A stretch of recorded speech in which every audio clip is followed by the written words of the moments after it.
Yeah. Nice to meet you, Chris. So, yeah, now are you Luke or who's Luke? I'm Luke. You're Luke, and where are you guys right now? I see there's a few of you in that room. We're in the upstairs lounge at the Newman Center. Gotcha. Who do you have in the room with you? Hi, I'm Eddie. I'm Hunter. I'm Matt. I'm Peter. Someone was sitting. And then Joe was here. I'm not sure where Joe went, but he's sneaky. Awesome. And it looks like in the Gabriel Matthews den, there's a few dudes in there eating food. Who do we have over there? Oh yeah, we got Andrew. Logan.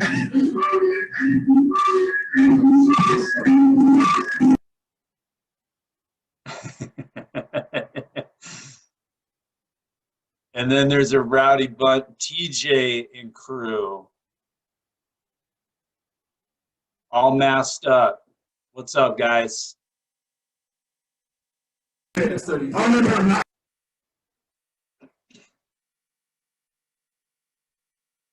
And Noah, looks like you're solo, but somehow you're some type of technology Jedi or something like that. You're the one who's like making all these things happen. Yeah, I'm actually in the room like over up next door. They're like in there, they can hear me. There's some computers close to each other, and that's why you get a little feedback sometimes, I guess. I gotcha. We got Adriano down there. He's flying solo, looks like. What's up, buddy? Hello. Well, hey, man. So good to see all you guys. And I hate doing Zoom calls. I just hate it. And I've been asked to teach and speak via Zoom, and I can sincerely tell you, I've said no to all of them because it's just too much of a challenge. And part of the joy of speaking for me is like connecting with you guys and being there live, being there in person. So, but when Father Matt asked me, I could not refuse him because he's awesome. I love what he's doing up there. And I just felt like when he asked, I felt like, how can I say no to this? Because I do have a heart for men and the struggle that we all universally face. And I have a heart for, you know, where you guys are in your lives as you're transitioning from, you know, you were high school boys not long ago. And now you're, you know, in college, young men. And I didn't want to miss out on an opportunity to hopefully be able to give you one or two or some good things to think about that might stay with you and, you know, maybe make an impact on your life. So I'm hoping, God willing, all of you walk away and say, hey, that was not worth my time and I got something good out of it. So Father Matt, let me turn it back over to you. I don't know if you want to tee it up a little bit now that you got all that food in your mouth, but I'll let you kick it off. Well, my thought is a lot of times, I remember being in college, I got carrots. Carrots, take a minute. I remember being in college and thinking, I can't wait to get through this semester. I can't wait to get through this class. And then, you know, I'll be so happy when I graduate, I'll be so happy. And when I get my job, then I'll be happy. And I remember I was actually pretty happy during college. And then it was actually when I had my job, had my car, and I experienced a great sadness when things didn't go my way. And I kept thinking like, well, I guess God wants me to be miserable. And I guess I just have to just suck it up and accept it. And it was like, I hate this. And I realized through my journey, God doesn't want me to be happy just when I get to heaven or, you know, when I find my vocation. but he wants me to be happy now, that he's with me now. And I remember even thinking when I was discerning priesthood, and I was like, I don't want to be a priest because priests are lonely, and I don't want to be lonely. And this thought came to me in prayer was, well, are you lonely now? And I was like, no, I'm happy. Like, I'm happy with who I am. And it was a great grace that gave me a freedom to be where I was and then to follow where God led me. And so those are kind of my thoughts as I think about this topic, and what might be relevant for the men. Because, yeah, we want to date, maybe we want to date somebody, but then they don't like us back, you know, and it's like, how do we find joy and peace when we can't make our own happiness happen? Yeah, well, you know, trying to speak well on the topic of happiness and what that means and how do we find it, right? Because that's the crazy thing about happiness, is that it's universally written on the human heart that everybody is looking for it. Everybody wants it. In fact, every single thing you do, every single thing we do is connected to our belief that it will ultimately make us happy. Like, you don't do something because you think it will make you unhappy. You do it because you're convinced it will move you towards happiness, right? That's just how we're wired, and that's by God's design. He put it within us to intensely desire happiness and to never stop searching for it, because ultimately his plan is for that desire for happiness and the search for it and the pursuit of it will ultimately lead us into truth, and ultimately lead us to him, and ultimately lead us to what we want, which is happiness. So that's the key, is figuring it out, I guess. What is it and what makes us happy? And I would suggest to you guys this. We are all like children in a grocery store who have been told that we can choose all the food that we're going to eat for the next week. Okay? How many of you have younger siblings? Do any of you have like really young siblings in your family? Right? Or remember back to when you were 5 or 6 years old, and if your mom or dad were to say, hey, we're going to go to the grocery store, and you get to pick out all the food that we're going to eat for the next 2 weeks, how would a 5-year-old fill up the grocery cart? What would a 5-year-old stuff into a grocery cart in terms of picking out the food for the next week? It would be filled with what? Tell me sugar cereal would not be the #1 meal that would be consumed every day, every meal for the next week or two. You know, it's cookies, it's frozen pizza, it's ice cream, it's anything that tastes good, because that's what would be intuitive to a 5 or a 6-year-old. That's what would make sense. Like, if you tell a little kid you're not going to be happy if you eat sugar cereal for every meal for a week, they would think you're an idiot. They would think, of course it's going to make me feel good. I'm not going to be hungry after I eat it, and it tastes great. But see, now you guys have some knowledge of nutrition. You guys are all eating food now. You're college kids. I got 4 kids in college, 2 boys and 2 girls. My one son is living on with his buddies in Phoenix, going to Arizona State University. And I know that dude's diet is horrible.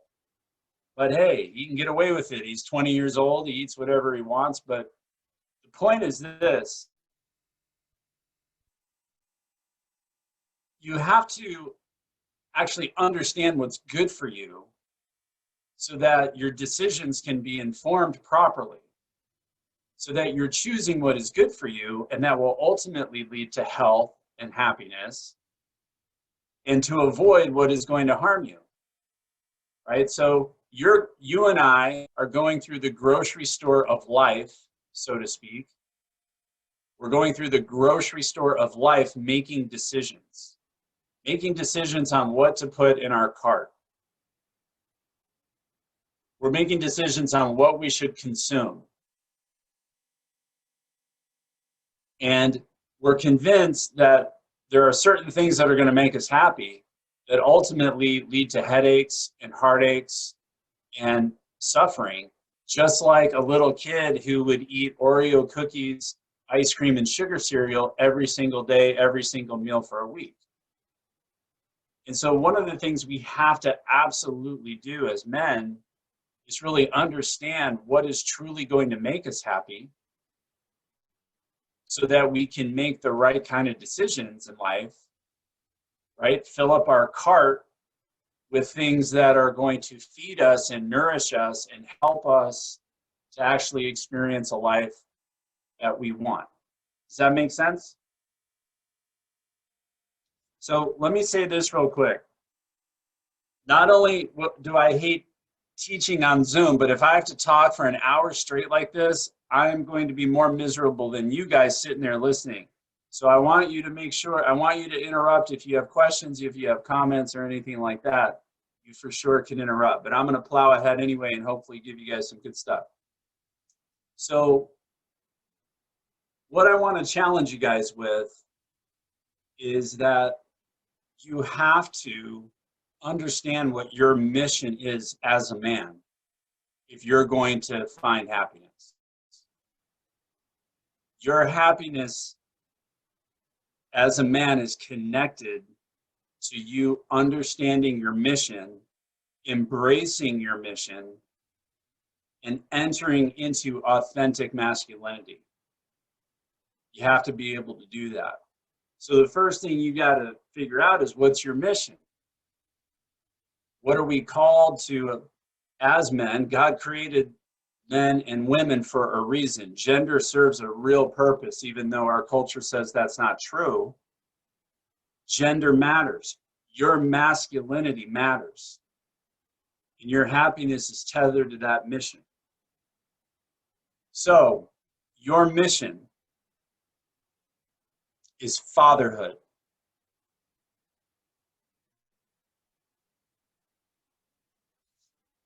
Your mission as a man is fatherhood. What I don't mean by that is everyone is called to be married and that everyone is called to father children the way that I've been blessed to. I've been blessed to be married for 25 years. It'll be 26 years this year. As Father Matt mentioned, I have 4 kids. All 4 are in college. I got a freshman, a sophomore, a junior, a senior in college. 2 boys and 2 girls. And so I've had the joy of experience fatherhood in that way. Not every man is called to do that. That's not every man's mission, is to enter into fatherhood in that specific way. But all men are called to fatherhood. And I want to unpack what that means a little bit. I want to first read a couple of things, one from Pope Francis and one from Bishop Olmsted down in the Diocese of Phoenix. Is Bishop, I guess Bishop Olmsted, he's the bishop up for Flagstaff as well. Right, Father Matt? Yeah. So how many of you guys, by a show of hands, how many of you guys have read Into the Breach by Bishop Olmsted, or at least heard of it? Okay, awesome.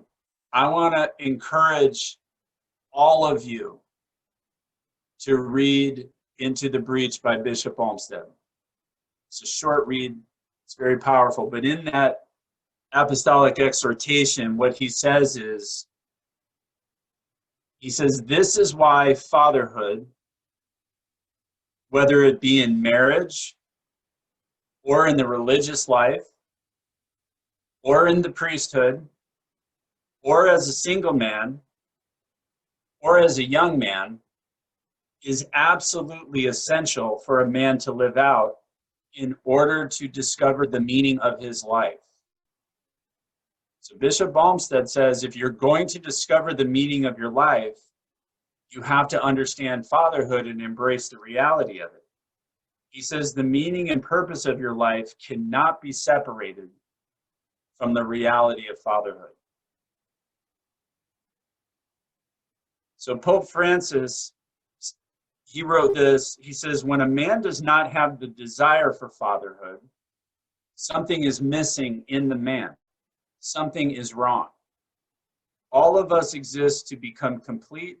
In order to be mature, we need to feel the joy of fatherhood. Even those of us who are celibate. And here's the key. He says, fatherhood is giving life to others. He says it 3 times. It's giving life, giving life, giving life.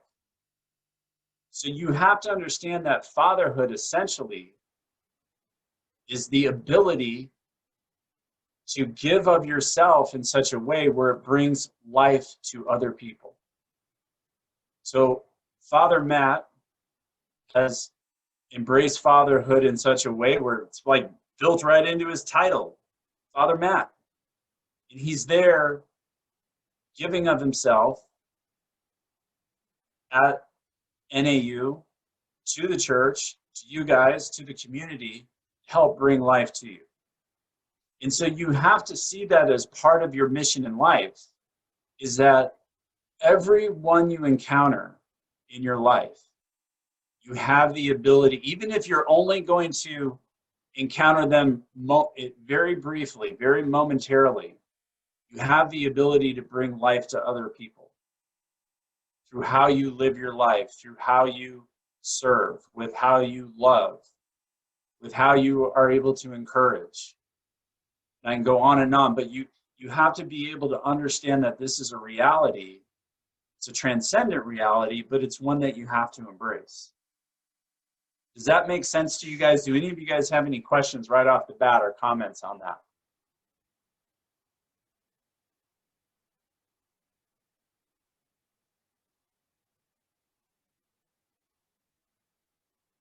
All right. So in 1 Corinthians, St. Paul writes that when I was a child, I thought like a child. I reasoned like a child. I spoke like a child. He says, but when I became a man, I put away childish things. Father Matt, I'm sure you're very familiar with that text. When I was a child, I thought like a child. I acted like a child. I spoke like one. But when I became a man, I put away childish things. So I'm not in the habit of tweaking scripture. I don't believe in that. But I want to spin it. I just want you to think of it a different way. And I want you to think of it this way. You don't become a man and then put aside childish things. You put aside childish things in order to become a man. You put aside childish things or you will not become a man. Like those are the childish things, the things that boys do are the things that prevent us from actually entering into real masculinity. Okay? Trust me, you guys will find out, you're 20 now or you're 18, 19, 20, 21. You're going to meet 31-year-olds, 41-year-olds, 51-year-olds, 61-year-olds who still act like boys. And they've not truly become men. And they still embrace the things that a boy or a child would embrace. So let me ask you this. When you think of a child, who is a child most focused on? Who does a child care about more than anyone else in the world? Themselves, right? Right? That's all a child cares about, is themselves, and satisfying themselves, and getting what they want, and getting what they need, and having it their way, or they throw a temper tantrum. And so what I want to challenge you guys to think about is that you're in a unique phase in a very important time in your life, because just a few years ago, you were boys, and now you're young men. You're in a phase of life where you have to start giving up boyish things. You have to give up boyish things, because they're causing you to stay focused on yourself, and it's preventing you from seeing yourself as a man and as a father whose mission is to give of yourselves for the good of others. Okay? So that's just one thing I want you to walk away with, is I want you to reflect on, what do I still hold on to in my life that is kind of a boyish thing, a childish thing? It's something that is maybe preventing me from really fully entering into authentic masculinity. Does that make sense? And be different for everybody.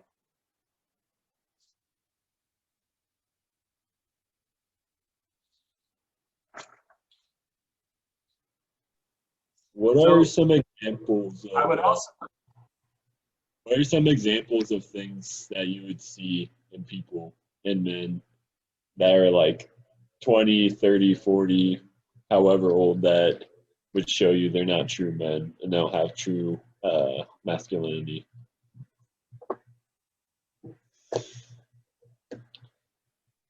that's a great question.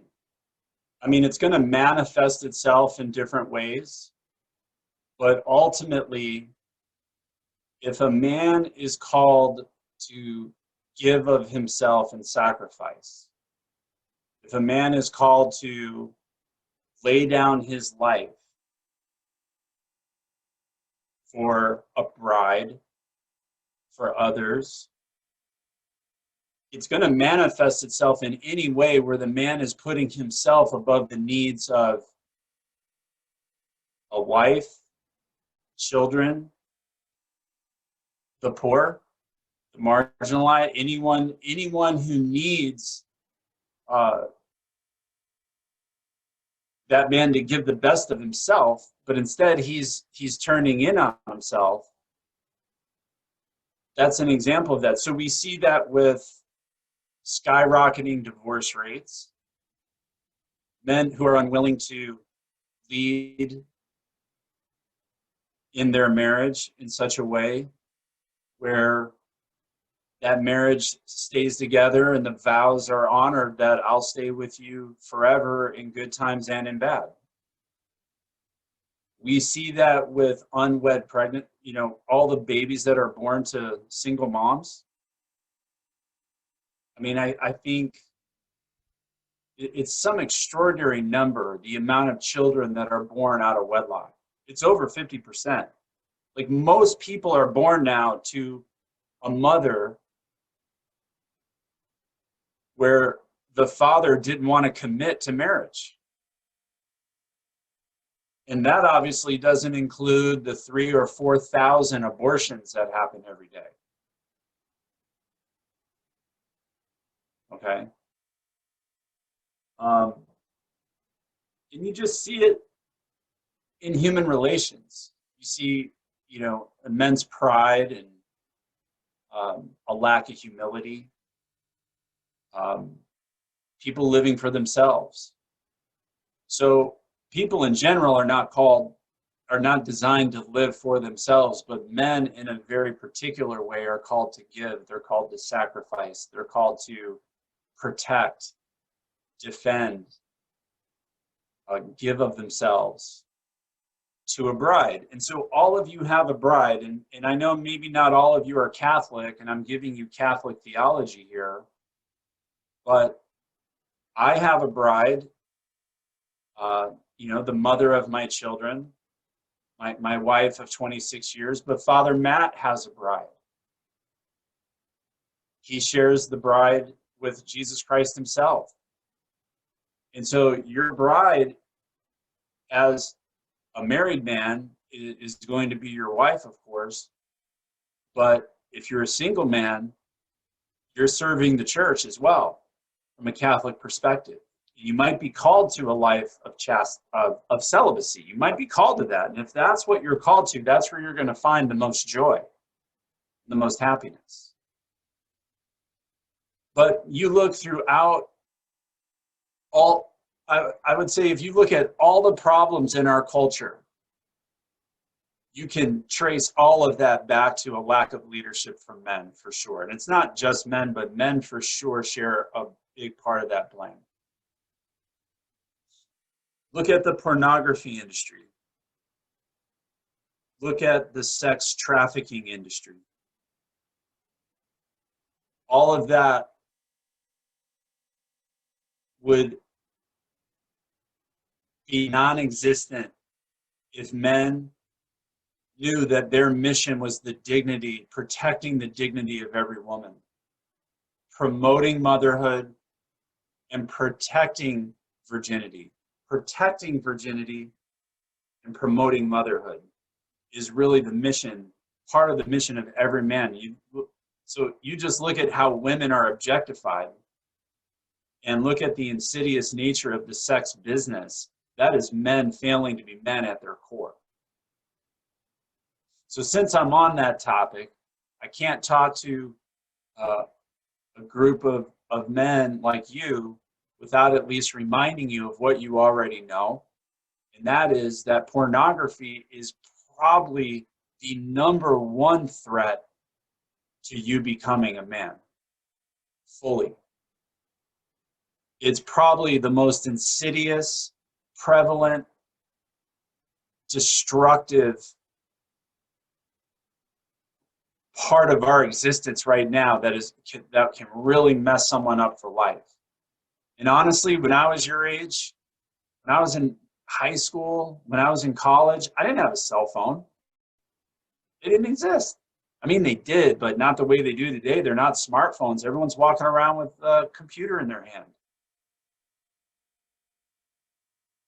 And what pornography will do to your brain, what it will do to your formation as a man, I'm just telling you, it's so destructive that I can't warn you enough on it. Now, we don't have nearly the time to dive into that, but here's one resource I do want to give you on that. When I was at St. Mary Magdalene, Father Will Schmidt was the pastor there. He was my boss.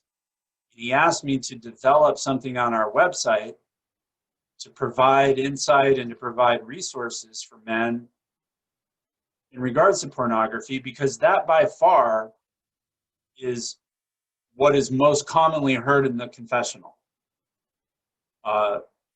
is men struggling with chastity. And your chastity is absolutely key, not celibacy, chastity, right? The being fully integrated and possessing yourself in such a way where you understand the purpose of your sexuality, the power of your sexuality, and that you have the ability to preserve it, protect it, and only use it for good. So I want to encourage you to go on to St. Mary Magdalene's website. So it's stmarymagdalene.org. It's in Gilbert. It's a parish in Gilbert. And on the website, on the very, perfect. So are you on the home screen, Father Matt?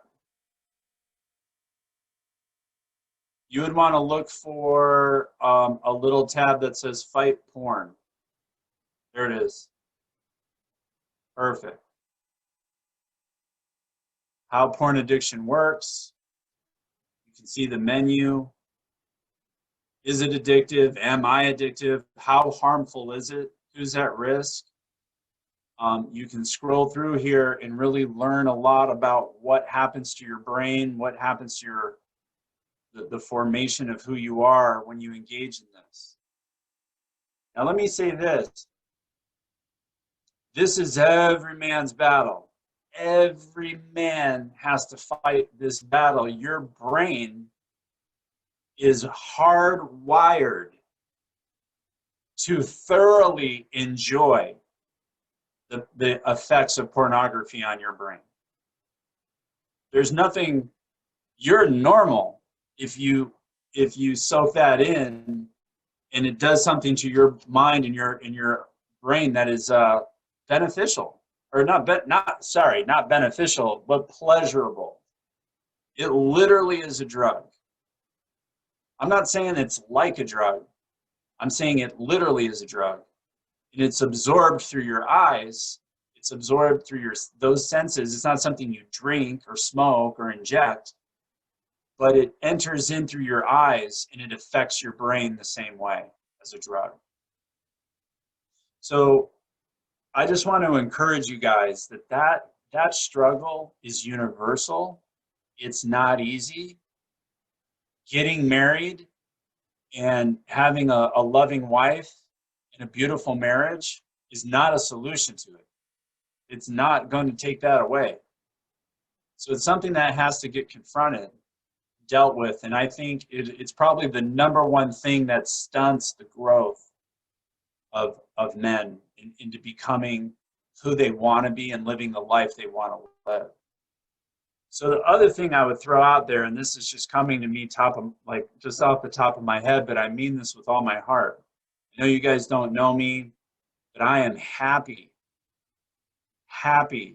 to be available to any of you guys confidentially to talk to you over the phone. If that's something you ever wanted to call me about, just talk to me about how I got that out of my life, or how what I have to do regularly to protect myself. I'm happy to do it. Father Matt, you're free to give these guys my phone number, and you guys can call me anytime on that, and I mean that. Okay, so I don't want to harp on it too much, but I just can't tell you how important that is to fight that battle and to ultimately win that war. But getting back to that question too about what are some of the symptoms of boyhood among men, I would kind of summarize it this way. It's real men have the ability to do what is extraordinarily difficult, even though they don't feel like it. Even though they don't want to do it. When they know it's good and when they know it's right, they have the strength to man up and bear it and handle it and do it. They have developed the habit of being able to do what is difficult for the good of others. Okay? So throughout your life, it's your fatherhood, right? Your mission to fatherhood. And now I know it best as a married man with 4 kids. But no matter, Father Matt, trust me, Father Matt gets this plenty. You feel unappreciated, you feel disrespected, and you feel unloved. And then you got to man up and step up to the plate and handle your business and give the best of yourself, even though you're not getting your needs met. You don't feel respected, you don't feel loved, you don't feel appreciated. And that causes most men to shut down, to give up, to be apathetic, and to stop giving the best of themselves, to stop bringing life to others, to stop serving others, giving of themselves to others. And they sabotage their own mission and their own happiness, because who are they focused on? Themselves. Like every other boy out there who just thinks about themselves. So what I want to encourage you to do is to really think through and reflect on where you are in your life right now, your habits, and some of the little things you can do to promote the ability and the strength to do what you know you should do, even though you don't want to. Exercise, for example. You guys should exercise every day. I don't mean you have to go to the gym for 2 hours, but you need to discipline your body and endure the pain of exercise, because it develops that virtue within you of being able to do it defeats laziness. It defeats some of the weakness in your life. It took me a long time to learn to make my bed every day, and I'm not perfect. My wife will tell you that, but making your bed, there are little things you can do in your life to discipline you, to help you become someone who can do the right thing at the right time, in the right way, for the right reason, even though everything in you is saying, I don't feel like doing this. So on a spiritual side, there are things you can be doing every day, every week, and every month to not only develop your relationship with the Lord and release him into your life in a greater way to really transform who you are, but because they are difficult things, it develops fortitude in you and strength in you. So I just want to leave you kind of with a few things on the spiritual side. You guys need to pray every day. Every day you need to find time to pray. You also need to every day examine your conscience. Think through. Maybe it's towards the end of the day. You're about to go to bed. Start thinking about how'd you live your life that day. Allow God to speak to you about opportunities you missed, things you said that you shouldn't have, things you didn't say that you should have said, right? Things you did, things you should have done that you didn't do, whatever. But every day, find time to pray and find time to examine your conscience. Now, every week, if you're Catholic, you need to go to Mass. I could talk about why that is true. I know it's very easy to think, what's the big deal that God doesn't care if I miss 1 week? It's not about that. But for the amount of time I have right now, let's just say that's what men do. They can make it to Mass even though they don't feel like it. And I'll remind you guys that every single one of you are, if you're a baptized, confirmed Catholic, you share in the priesthood that Father Matt has. You share in the priesthood of Jesus himself. Now, Father Matt is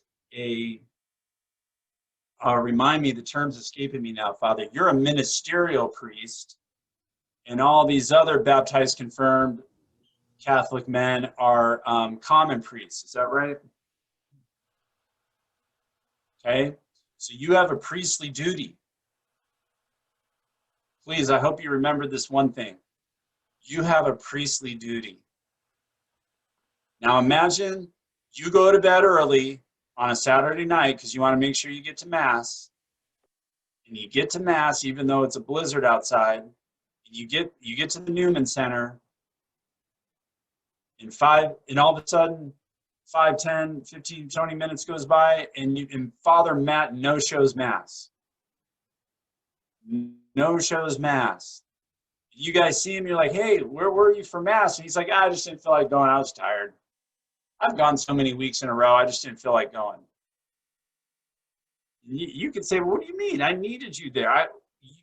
We couldn't do Mass because you weren't there.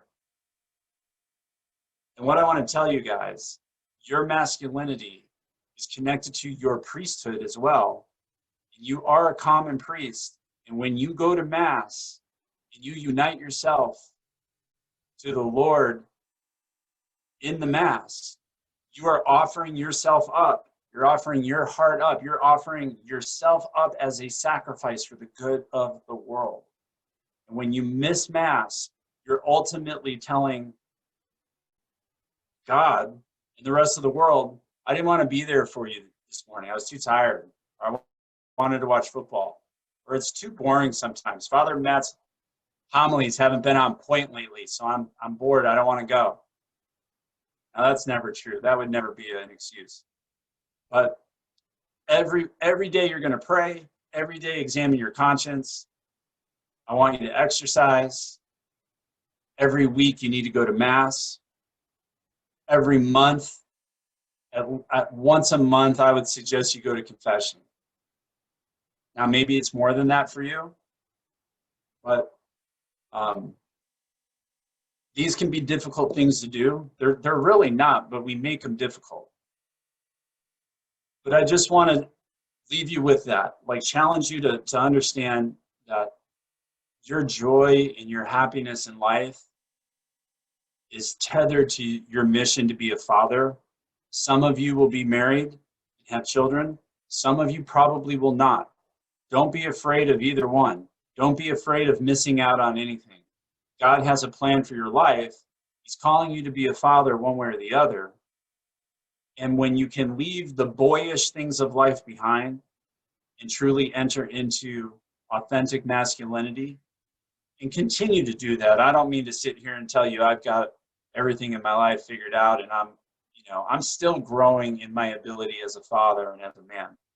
It's definitely a journey. But you guys want to start it now. You want to start it now. And I'll tell you this. The ladies are looking for it. The ladies desperately want to find real men. They want to find men who have confidence, who can give the best of themselves, men who aren't focused on themselves, and have the ability, I'll get practical one more time here, have the ability to talk to them. I have 2 girls who are in college, and I've heard my daughter's a senior, and she's been telling me for 4 years. She's like, these dudes are super confident when they text me, but then they can't talk to me in person. I want to challenge all of you guys to get better at being able to do that. And just know that there are some wonderful young ladies out there who are looking for real men. And the sooner you get on that track, the better, trust me. So that's all I have for you guys. I don't want to, like I said, I don't want to talk into the computer all night, but hopefully that gave you something good to consider. And if you guys have any comments or questions, obviously we have about 10 more minutes. I'm happy to hang with you or talk. And does anyone have anything they want to throw out there? Luke?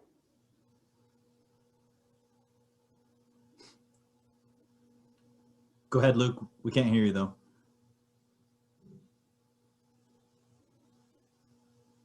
No, you might have to type it.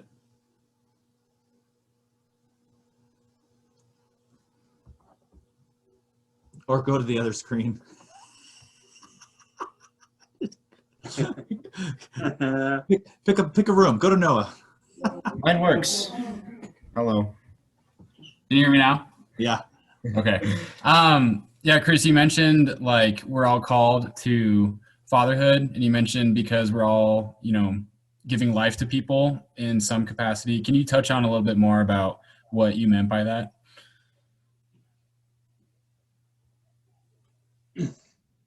Yeah, so giving life to others, which ultimately means loving other people, serving other people, considering the needs of others before you consider the needs of yourself. So I have a 20-year-old son and 21-year-old son. They can start entering into and functioning in their fatherhood by giving me life, by respecting me as a dad, by loving their mom, by being virtuous young men with how they live their life. They give life to their parents. Now I'm in the financial planning world, so I get to encounter lots of people. I live in service of others from a financial planning standpoint. But even with my coworkers, anyone that you're meeting, I can reduce it to giving someone a smile and saying something kind to someone. Okay? Serving people at any level gives them life. Loving people in that genuine way brings life to other people. So with your professors, with your the other students that you're in class with, you open yourself up to really making yourself available to be a genuine person who cares about other people, wants to be kind to other people, wants to serve other people, right? And that's giving them life. So it's going to look different based on where you are in your life. If you're, but I didn't just give life to 4 people, my 4 children, right? Like in a very special, meaningful way, like I co-authored life with God. But I also see myself as someone who wants to bring love to other people. Okay, not to pat, this would be an example. Father Matt reaches out and says, hey, would you be willing to speak? I'm like, man, I'm thinking I don't want to do that over Zoom. And then to be honest with you, I'm like, I know what's going to happen. I'm going to commit. And then the next day, something's going to come up where I'm going to have to go, oh, I'm not available Thursday. I got something. I had to tell someone I'm not available Thursday night. It was something for business. I don't care. I don't care, because this is me wanting to give of myself the best I can to a bunch of great young men who are willing to invest their time on a Thursday night. And if I can give you one little thing from that, and you remember it years from now or a month from now, and it helps you, that's me helping give you life. That's how I look at it. Sweet, thank you. You bet, great question. Can you hear me? Yeah. This isn't about your talk, but how do you say your last name? Zajdzinski. So I tell people, you probably shouldn't drink gin and go skiing. Zajdzinski. I don't know. My daughter went to Poland this year and she came back. She's like, Dad, we're not saying our last name right. That's not how they say it in the motherland. I'm like, all right. Chris, do you have an example or two, or small or big, about how you've been called to kind of step up and above the boyish tendencies and be like, okay, this is what it means to be a man. It doesn't feel good, but this is what it means. Well, the best examples in my own life would definitely be in my family. And Father Matt, you have a family that you're caring for there. You have a flock that you're caring for. And, kind of what I said earlier, when you sign up for fatherhood, which you already are signed up for it, but you're embracing the fact that there are going to be times where the people you are called to love and serve do not appreciate it. And there are going to be times where you're going to feel disrespected. And then there are going to be times where you're not feeling loved, yet you're called to love. That is very difficult, very challenging. And it is in those moments where you need to look at a crucifix and see the ultimate example of a man giving himself to a bride who totally disrespected, didn't love him, and didn't appreciate him, to say the least, crucified him. So I just think, marriage itself and fatherhood, the way I've experienced it, it definitely forces you to, you have to spend your money differently. You can't spend your money on yourself anymore. You spend it for others. You can't just spend time doing whatever you want because you owe it to others. You have to control your emotions, and please don't hear me saying I've been perfect at all these things, but I get better and I'm continuing to grow in them. But it really, you can just kind of soundbite it with that. Like, you're called to love and serve, even though the people you're loving and serving may not ever really appreciate it or know what it is you're truly giving of yourself. That's where, you know, you guys are going to respect your dad and appreciate him a lot more 20 years from now. But I think it's being able to deny yourself with joy. And now here's the real, you know, here's the paradox of it. Like it's just so goes against what's intuitive. This idea of self-sacrifice actually leads to joy. Being able to put others first actually leads to joy. And I know you guys have all done it enough to know that feeling of just joy and peace and like happiness, that I'm so happy I did this. You know, I was able to do this. And that's where you're operating with real freedom.